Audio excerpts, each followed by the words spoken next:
سلامونه او نیکې هیلې لرم چې روغ او جوړ به یاست. په نهم درس کې به درته د to be verbs یا کومکي فعلونو په هکله معلومات وړاندې کړم. کومکي فعلونه درې دي: is، am او are. اوس به یې درته استعمال وښیو. I am، زه یم. I am، زه یم. You are، تاسې یاست. You are، تاسې یاست. We are، موږ یو. We are، موږ یو. They are، دوی دي یا هغوی دي. They are، دوی دي یا هغوی دي. He is، هغه دی. He is، هغه دی.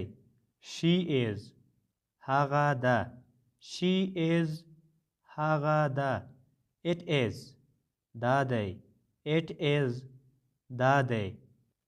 ملګرو، دا و د to be verbs یا کومکي فعلونو په هکله معلومات چې ما تاسو ته وړاندې کړل. هیله لرم چې یاد معلومات به مو خوښ شوي وي.